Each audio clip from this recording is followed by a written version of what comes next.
দর্শক, বাণিজ্য মেলা থেকে ঘুরে আসতে চাই, সেখানে রয়েছেন সহকর্মী মইনুল হাসান। মইনুল, শুরুর দিনে দর্শনার্থীদের উপচে পড়া ভিড় তেমন একটা লক্ষ্য করা যায় না। এর মধ্যে কিন্তু রাজধানীতে শীতের তীব্রতাও রয়েছে। সব মিলে সার্বিক ব্যবস্থাপনা সম্বন্ধে জানতে চাই। তানভীর, আজকে কিন্তু মেলার দ্বিতীয় দিন এবং যে একটা শীতের যে প্রভাব সেটা কিন্তু সেই প্রভাব কিন্তু দেখা যাচ্ছে এই বাণিজ্য মেলায়। আমরা দেখেছি যে লোক সমাগম খুবই কম, নেই বললেই চলে। এখনও যেগুলো স্টল এখনও প্রস্তুতি চলছে স্টল সাজানোর, এবং কিছু স্টল দেখেছি যে যেখানে হচ্ছে পণ্য সাজগোজের কাজ চলছে। এবং একই সাথে শীতের প্রকোপ এবং মেলার শুরুর দিন বা প্রথম দিকে হওয়ায় কিন্তু লোক সমাগম খুব একটা ঘটেনি।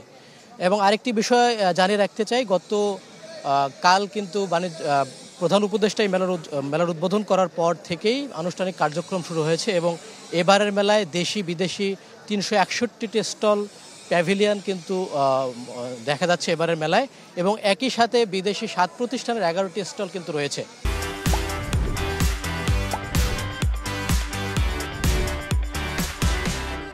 এবং আরেকটি বিষয়, যারা ঢাকা কিংবা নারায়ণগঞ্জ থেকে এই মেলা আসতে চান তাদের জন্য রয়েছে বিআরটিসির shuttle bus service. Farmgate, Gulistan এবং কুড়িল থেকে এদিকে নারায়ণগঞ্জ এবং নরসিংদী থেকে আসার ব্যবস্থা করেছে আয়োজক কমিটি। এবং একই সাথে যারা উবারে করে মেলায় আসতে চান তাদের জন্য উবারের সাথে যে ইপিবির চুক্তি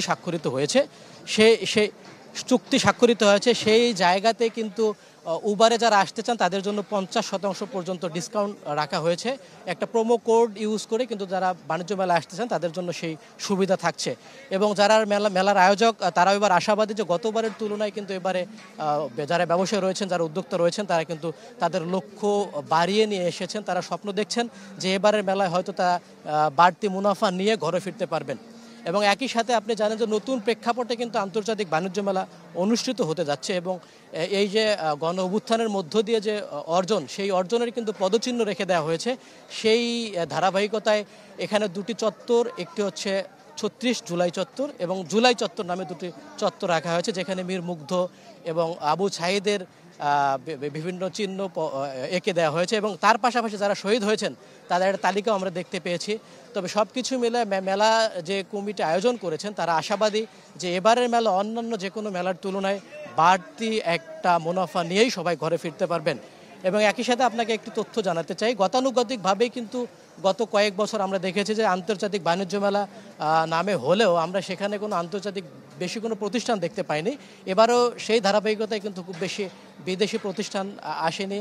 ভারত, পাকিস্তান, থাইল্যান্ড এবং হংকং সহ বেশ কয়েকটি প্রতিষ্ঠান অংশগ্রহণ করেছে। আমরা দেখব হয়তো সামনের দিনগুলোতে বাড়তি লোক সমাগম ঘটবে এবং যারা ব্যবসায়ী রয়েছেন তারা মুনাফা নিয়ে ঘরে ফিরতে পারবেন। তানভীর।